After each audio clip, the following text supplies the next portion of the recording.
Ancien haut dirigeant d'entreprise, Marc Rousset est essayiste, analyste géopolitique français et il est entre autres l'auteur du livre à succès « Notre faux ami l'Amérique pour une alliance avec la Russie ». Un livre qui sort du cadre narratif dominant. Bonjour Marc Rousset. Bonjour, préfacé par Piotr Tolstoï, je tiens à le dire. Vous faites bien de le dire, mais sur le plan historique et stratégique, vous prenez une alliance avec la Russie.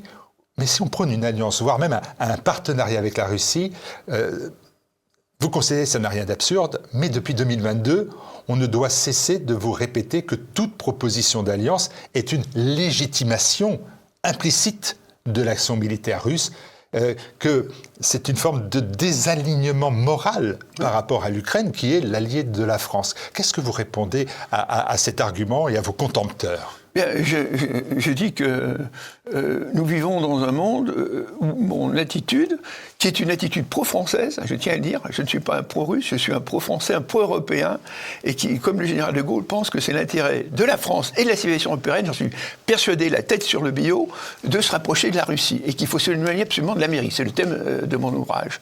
Donc, les personnes qui me disent que que je suis du mauvais côté, voire que je suis un traître. Vous faites une rupture de solidarité. Un traître en guillemets. Une rupture de solidarité. Voilà, une rupture de solidarité.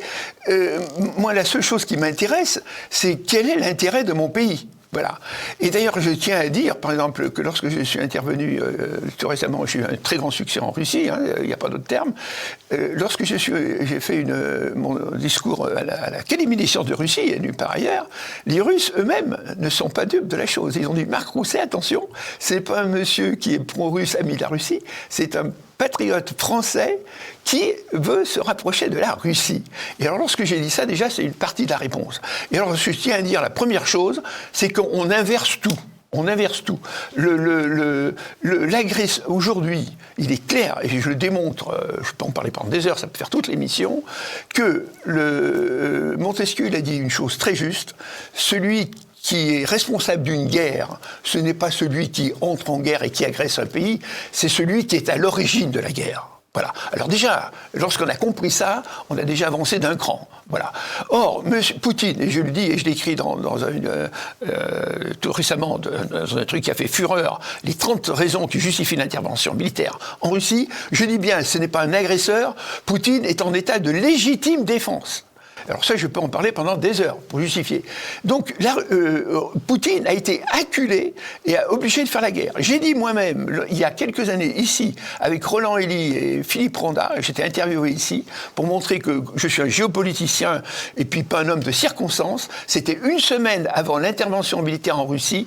Et moi, en tant que patriote français, en pensant que c'était l'intérêt de la France, jugeant les choses d'une façon froide et non pas sentimentale, je ne suis pas un pro-Poutine, je ne suis pas un pro-russe, j'ai dit la chose suivante, qui montre quand même que j'ai une certaine vision géopolitique, et j'ai dit, et si M. Poutine, je pense, contrairement à ce que tout le monde disait en tant que géopoliticien, que l'intervention militaire russe en Ukraine est probable, et j'ai ajouté une chose, alors qui est gravissime, mais que je maintiens urbi et orbi, et que si M. Poutine n'a pas le courage d'intervenir militairement en Russie, pour moi, ce ne sera plus un grand homme d'État. Voilà comment Marc Rousset, une semaine avant l'intervention militaire en Russie, jugeait les choses. C'est-à-dire que moi, je ne suis pas du tout un homme de pro-russe, je ne suis pas un inconditionnel de Poutine, je suis un géopoliticien et qui suis persuadé que notre intérêt français, c'est de nous rapprocher de la Russie. Et alors, en ce qui concerne la guerre en Russie, là, je peux entrer dans le détail, mais il y a d'autres questions, je peux... article 51, on peut en parler, ça peut faire presque l'émission, je peux justifier pourquoi la Russie est en légitime défense.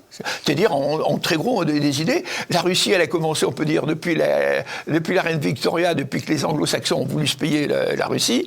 L'intervention russe en Ukraine, elle a commencé au traité à la chute du mur de Berlin, puisque l'OTAN n'a pas respecté sa parole.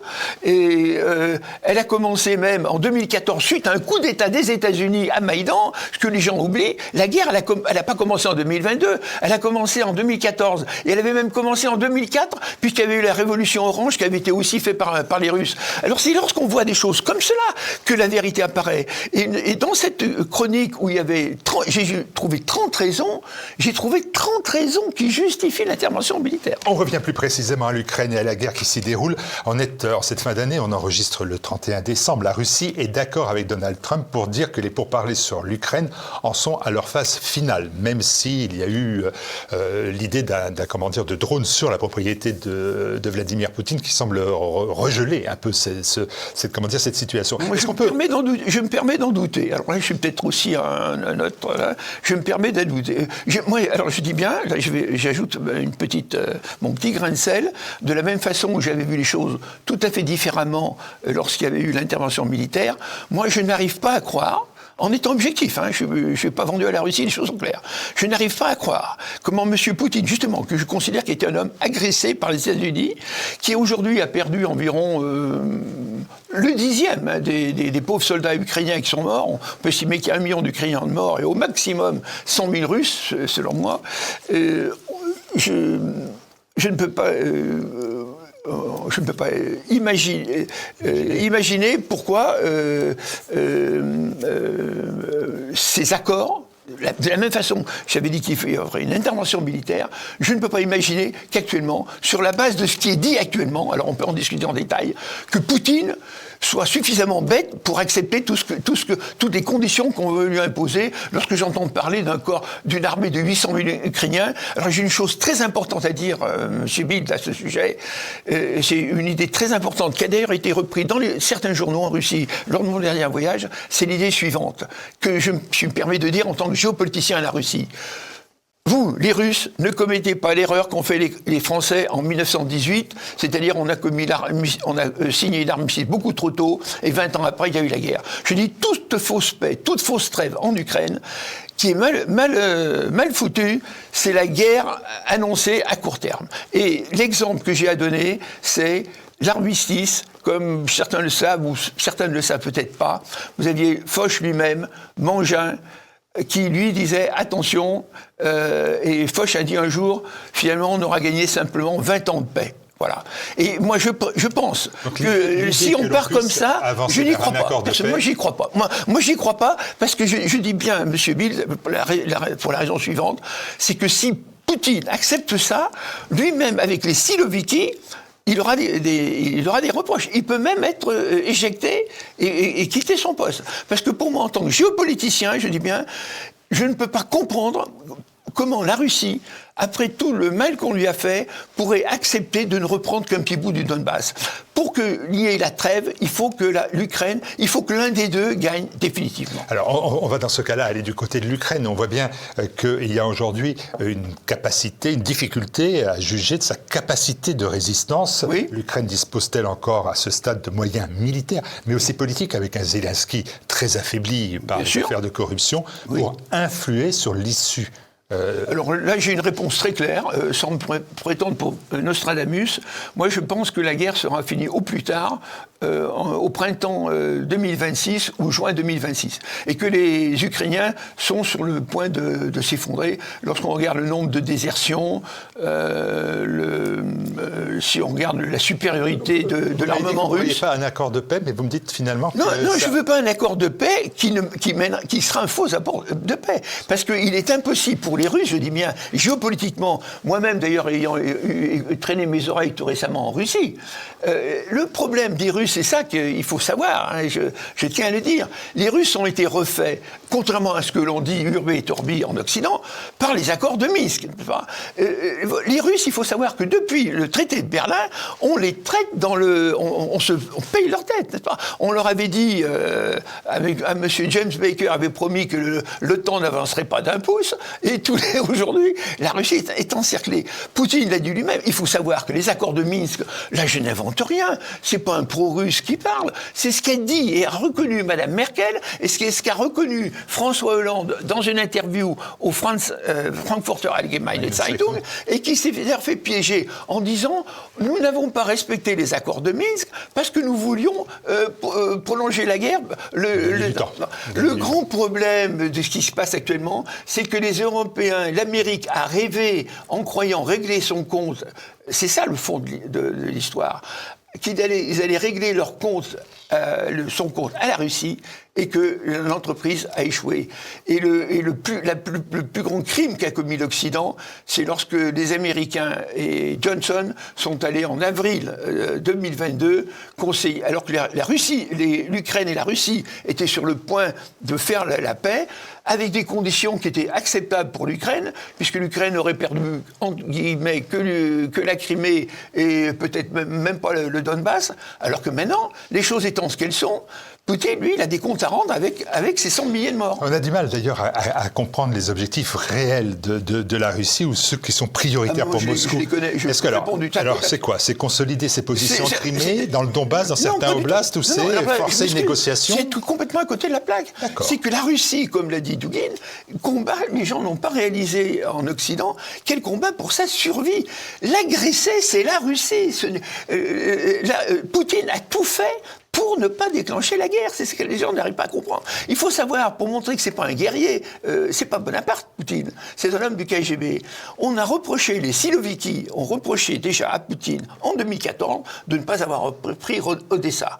Ils lui ont dit, vraiment, vous avez été trop bon prince, Odessa était à votre portée, pour montrer que Poutine... Pour moi, les gens ne le savent pas, mais en Russie, c'est pas Prigojine. En Russie, c'est un homme qui est relativement modéré. C'est ça. On le présente, nous, comme un va-t-en-guerre, mais c'est pas du tout la réalité. La vérité, c'est que c'est un homme mesuré, très cultivé, et qui a tout fait pour préserver la paix. Minsk, c'est les Européens, c'est la France et l'Allemagne qui sont responsables, mais le fourvoyeur de la guerre, au départ, le seul responsable, c'est l'Amérique. En rejetant tous les objectifs que j'ai cités, vous donnez du grain à moudre aux Européens qui disent que la Russie inscrit sa démarche dans un affrontement, demain, même militaire, à très court terme, avec l'Europe. Ah non. Vous donnez du crédit à Emmanuel Macron. Je donne aucun crédit à Macron. La Russie, il faut savoir une chose, que moi j'ai une réponse aussi qui tue, je vais la dire. Ça fait partie des 30 choses que j'ai dit. C'est pour bien comprendre que, d'abord, il y a l'éthique de la conviction, comme chacun le sait, de Max Weber, et l'éthique de la responsabilité.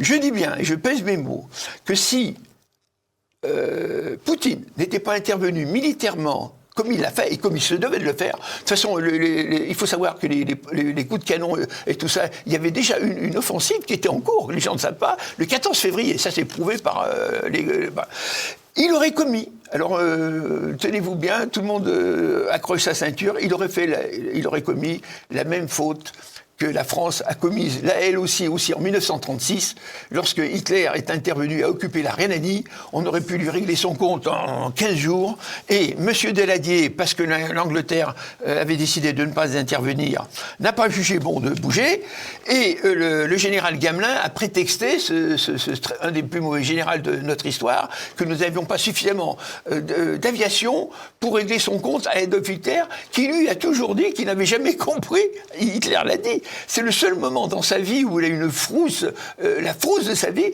Il n'a jamais compris pourquoi la France n'avait pas réagi lorsqu'il a récupéré la Rhénanie. Marc Roussel, je vous repose ma question. Est-ce que vous pensez que, comme Emmanuel Macron et comme d'autres dirigeants européens, qu'il y a un risque d'affrontement de l'Europe avec la Russie ou d'agression de la Russie sur des pays européens? Russie, alors je tiens à le dire, et ça j'y mets ma tête sur le billot, la Russie ne veut pas agresser l'Europe. Je connais trop bien les choses, j'ai discuté avec des Russes, pour une raison très simple. La Russie, c'est un pays qui a 17 millions de kilomètres carrés, qui a aujourd'hui 140 millions d'habitants qui se courent après, avec un taux de natalité que Poutine a réussi à remonter difficilement de 1,1, on est à peu près à 1,6. qui est un pays, je dis bien, je l'ai dit aux Russes eux-mêmes, dans les plus grandes universités où j'étais invité. Je considère qu'aujourd'hui, nous, la France, on est en décadence, on est des pays, on est au fond du trou. Mais je dis qu'à terme, civilisationnellement, la Russie est un pays encore plus menacé que l'Europe. Il faut savoir une chose, c'est que si vous regardez l'histoire de la Russie, vous avez eu Gengis Khan, vous avez 6000 kilomètres avec la Chine. Aujourd'hui, c'est un faux allié, ils sont des faux alliés, la Russie et la Chine. Vous avez l'Asie centrale, avec un taux de fécondité de 3 enfants. Vous avez 80 millions d'habitants en puissance, là. Vous avez la Turquie au sud. Vous avez eu, si on regarde l'histoire, vous avez eu Charles XII de Suède, vous avez eu Napoléon, vous avez eu Hitler, vous avez le Caucase explosif, n'est-ce pas ? À l'intérieur, le danger musulman, contrairement à ce que les gens savent, parce qu'ils ne connaissent pas l'histoire, le problème, comme j'ai la chance de les connaître, n'est pas un véritable problème. Aujourd'hui, la Russie, à l'intérieur, avec ses musulmans... Donc la Russie, c'est un pays qui est très menacé. Et que voulez-vous que Poutine, qui a suffisamment de problèmes avec un pays immense, avec un Extrême-Orient à développer, avec une Chine qui cherche qu'une chose un jour, c'est de prendre la revanche des traités inégaux, n'oublions pas le traité de Pékin-Lézon, arrive commettre cette bêtise. Il n'a pas les moyens militaires, avec 140 millions de personnes, de tenir son territoire russe et de se payer le luxe de rentrer en Europe. Alors, c'est un mensonge d'État. Dans ce cas-là, on va aller du côté européen cette fois-ci. Oui. Vous savez qu'Emmanuel Macron veut dans quelques jours réunir les Ukrainiens et les Européens. Moi, c'est du cinéma qui ne correspond à rien. Au début janvier, moi, les choses sont claires. Alors, est-ce que l'Union européenne, ça vous semble aujourd'hui un ensemble qui est dans une logique de stratégie, d'ailleurs réfléchie, ou est-ce que c'est davantage dans la gestion contrainte d'un conflit qui lui échappe complètement? Non, ce sont des gens qui... Alors, c'est beaucoup plus grave. Ce sont des gens qui veulent garder leur pouvoir. Il faut savoir une chose que les gens ne savent peut-être pas. C'est que Macron, il a ses lettres, étant donné son taux de popularité. Mais le chancelier Merz, chers auditeurs, je tiens à le dire, lui-même est sur la sellette. Il y a quelque chose de scandaleux en ce moment que les gens ne savent pas. C'est que cette alliance, actuellement, Merz est au pouvoir parce que les partis politiques allemands ont même été c'est l'infamie. Il faut savoir que le parti de Mme Sarah Wagenknecht, le fameux parti BSV, a fait 4,85% des voix aux dernières élections et que tous les partis ont fait en sorte que les voix ne soient pas recomptées. Or, un premier recomptage a montré que le parti BSV de Sarah Wagenknecht aurait les 5%. Si elle a les 5%, elle va avoir un nombre de députés nouveaux. Et à ce moment-là, l'alliance CDU-SPD au pouvoir sera remise en question. Mais ce qui est beaucoup plus grave, c'est que toutes les lois, tout ce qui aura été passé rétroactivement depuis que Merz est au pouvoir, sera automatiquement annulé. Voilà. Donc, voilà ce qui se passe. Restez sur la France, Vous dites, j'ai entendu, vous dites, moi, c'est en tant que Français, pour l'intérêt national. Oui, moi je suis un patriote français. La France, est-ce qu'elle a encore des capacités de jouer dans ce conflit un rôle diplomatique spécifique, ou a-t-elle perdu toute marge d'initiative autonome, ou voire toute marge d'initiative tout court? Non, moi je pense que la France, même si c'est une France décadente, le seul problème, là aussi je vais peut-être étonner certaines personnes, parce que j'ai approfondi, je dis bien ces problèmes plus que d'autres personnes, pour moi le vrai problème, et peut-être que les gens vont être étonnés par ma réponse, c'est que je suis persuadé que le vrai problème, c'est de savoir lequel des deux États, c'est-à-dire l'Allemagne ou la France, sera le premier, inéluctablement, dans les années qui viennent, à se rapprocher de la Russie. Voilà. Et j'aimerais que ce soit la France dans une approche gaulienne. Mais la France a versé des sommes importantes en matériel, en armes directes pour éviter toute hétéroclite. Et quand à l'heure sera la reconstruction, est-ce que cet investissement stratégique ne doit pas se transformer en un investissement économique? Oui, mais alors, c'est l'économie, mais il faut voir... Non, jusqu'à parler peut-être de rentabilité, de retour sur investissement. Oui, mais alors le problème économique, justement, nous vivons dans un monde, la réflexion est évidemment valable et acceptable, puisque bêtement, nous faisons des prêts actuellement que nous ne devrions pas faire à un pays corrompu qui a déjà perdu la guerre. Il faut aussi savoir une chose que les gens ne savent pas, mais c'est que la Ukraine a déjà perdu la guerre d'une façon irréversible. Elle n'a aucune chance de pouvoir la gagner. Donc ce qui est important, c'est l'avenir, c'est de sortir de cette attitude monstrueuse et que petit à petit, les pays européens se rapprochent. Donc pour moi, il faut que l'Union européenne éclate ou soit réformée complètement, il faut quitter l'OTAN. Et les choses étant ce qu'elles sont, il faut que l'un... Et ça finira comme ça. Et le plus grave... C'est que le problème, parce que je connais bien, en étant bilingue en allemand, ayant écrit avec M. Alain Perfit La Nouvelle Europe de Charlemagne, le problème, c'est que j'ai bien peur que ce soit l'Allemagne qui soit le premier pays à se rapprocher de la Russie. C'est pour dire que je suis un monsieur qui ne pense pas comme tout le monde dans les journaux. Je suis un peu en avance, je suis un homme de vision, je suis un géopoliticien. Je ne suis pas un politicien qui réagit en fonction des circonstances ou des idéologies. Marc Rousset, géopoliticien. Alors on va aller sur cet aspect-là, puisque autour de la table, j'ai évoqué bien évidemment l'Ukraine, la Russie, l'Europe. La France reste un autre acteur, et un dernier acteur que je n'ai pas évoqué, je vais le faire maintenant, c'est bien évidemment les États-Unis. Je vous cite, nous sommes en mai 2024. Si nous avons la guerre en Ukraine, c'est uniquement à cause de l'Amérique. Le responsable, c'est l'Amérique et personne d'autre. Marc Rousset, avec Trump à la Maison-Blanche, faut-il mener la guerre à l'Amérique ? Non, la guerre à l'Amérique, ce qu'il faut, c'est continuer ce que je dis, c'est-à-dire de voir qu'on ne peut pas faire confiance à l'Amérique, elle est en train de le montrer. Le problème de Trump, c'est un monsieur qui sait que lui, la guerre est perdue, donc il est en train de dire, c'est pas moi, c'est Biden, et il a raison, en ce sens, il est 10 fois plus intelligent que les Européens. Lui, il dit, les carottes sont cuites, donc moi, je me retire du jeu. Le scandale absolu, c'est que les Européens, dans ces conditions, devraient arrêter de soutenir l'Ukraine. Non, ils prennent une attitude de va-t-en-guerre qui est absolument d'autant plus inacceptable qu'ils n'ont plus le soutien de l'Amérique. Donc pourquoi est-ce qu'ils font ça ? Parce qu'ils s'accrochent au pouvoir. Parce que les trois principaux responsables de cette fameuse alliance, c'est qui ? C'est Merz, qui, comme je l'ai dit, les gens ne le savent pas, mais ça dépend, finalement, c'est la Cour de constitution de Karlsruhe qui va trancher son sort, actuellement.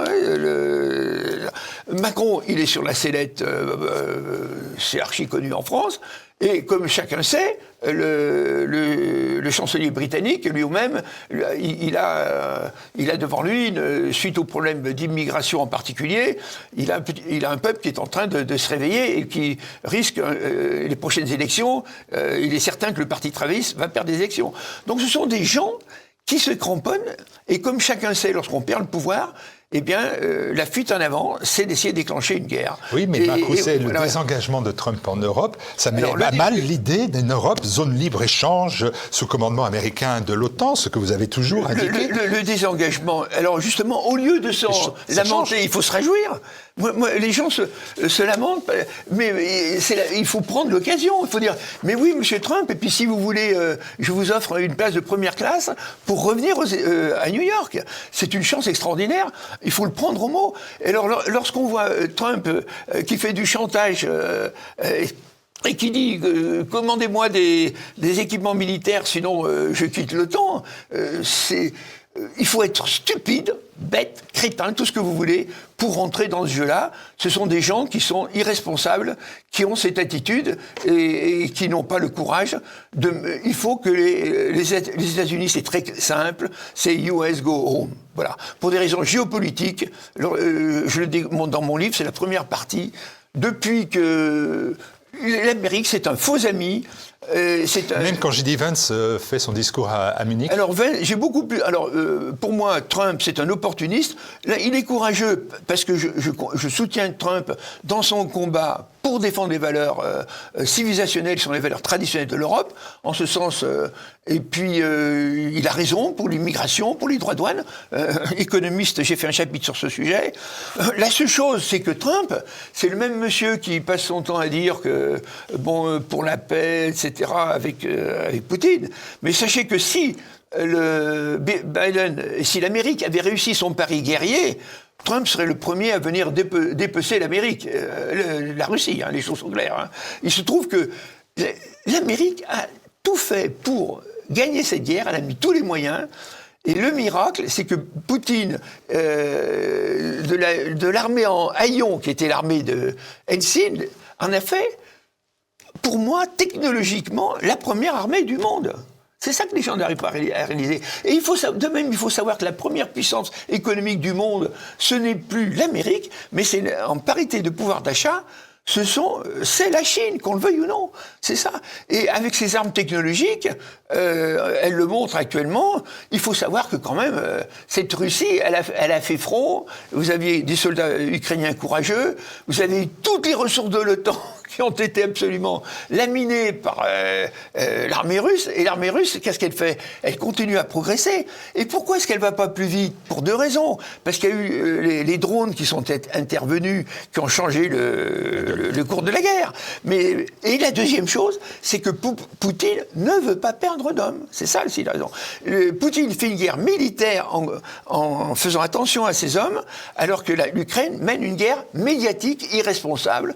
Le meilleur exemple ayant été l'offensive de Koursk, où ils ont perdu 80 000 hommes pour rien. En définitive, est-ce que vous maintenez plus que jamais l'idée d'une Europe des nations souveraines, et non vassales des États-Unis, malgré Trump, malgré J.D. Vance, malgré ce qui s'y passe? Mais encore plus, quel que soit, c'est là l'avantage d'être géopoliticien, c'est de raisonner à travers les siècles avec des arguments et de dire que la vraie raison, elle est géopolitique, tout court, c'est que ce qu'il faut voir, cher Monsieur Bill, c'est l'idée suivante. Eh bien, c'est qu'il y a l'océan Atlantique qui sépare, c'est une la palissade, mais encore faut-il le réaliser, qui sépare l'Europe de l'Amérique. Les anglo-saxons, les Anglais passent leur temps à dire que l'océan Atlantique, c'est une mare au canard, the pond, comme ils disent. Eh bien non. Et il a fallu quand même pas mal de temps à Christophe Colomb pour traverser l'Amérique. Donc, cette Amérique, son avenir géopolitique, il est ailleurs. Tandis que nous sommes sur le même continent européen, et la grande chose, c'est que en défendant le rapprochement avec la Russie, c'est ça qui est fondamental, nous défendons aussi l'avenir de la civilisation européenne. Le grand défi, et c'est un des éléments nouveaux qui apparaît dans mon livre, c'est que si le général de Gaulle s'arrêtait à l'Oural, moi je m'arrête à Vladivostok. Et que le grand enjeu civilisationnel pour les Européens, c'est d'aider la Russie. C'est que nous, Européens, au lieu de faire la guerre à la Russie, on se considère comme l'interland de la Russie et qu'on l'aide à garder le contrôle de l'Asie centrale et de la Sibérie. Et un mot à ce sujet, parce que la grande idée, c'est l'idée qu'a sorti l'amiral Castex en 1955, avec un article qui avait fait fureur, et là j'attire l'attention des auditeurs qui font l'honneur de nous regarder, des téléspectateurs nous font regarder en ce moment, c'est que ce qu'il faut comprendre, c'est que la Russie, c'est le bouclier, je dis bien, c'est le bouclier de l'Europe par rapport à l'Asie. Et que si, demain, pour bien comprendre cela, les Chinois sont à l'Oural, ou si les musulmans de l'Asie centrale, il y a eu Tamerlan, ne l'oublions pas, devaient arriver à Stavropol, qui était le point de départ au XIXe siècle de la colonisation, avec Tolstoï d'ailleurs, qui est à la conquête de l'Asie centrale et du Caucase, ce serait une catastrophe civilisationnelle pour l'Europe, aussi grande et même sans doute pire que la prise de Byzance par les Turcs en 1453. Voilà, si vous voulez, ce qui m'anime. Je ne suis donc pas un pro-Poutine, un pro-Russie. Je suis un patriote français avec une approche gaullienne, adaptée au goût du jour, au XXIe siècle, et qui défend la tête sur le billot, le rapprochement nécessaire avec la Russie. Voilà, il y a un propos qui sort, je l'avais dit en exergue de mon propos, qui sort du cadre narratif dominant, mais je vous ai laissé, bien évidemment, cette liberté de présenter vos arguments que vous faites avec beaucoup de sincérité et aussi avec beaucoup de sérieux dans cet ouvrage intitulé « Notre faux ami, l'Amérique », dont je sais qu'il aura une refonte dans les semaines à venir. Et qui a eu un très grand succès en Russie, je tiens à le dire, où si je suis interdit d'édition en France, dans des grands éditeurs, en Russie, c'est quand même l'éditeur de Gorbatchev qui a fait l'honneur de m'éditer. C'est pour dire quand même qu'en Russie, ça a été un très grand succès intellectuel au plus haut niveau. Chacun jugera. Merci à vous, Marc. Merci, M. Bilt.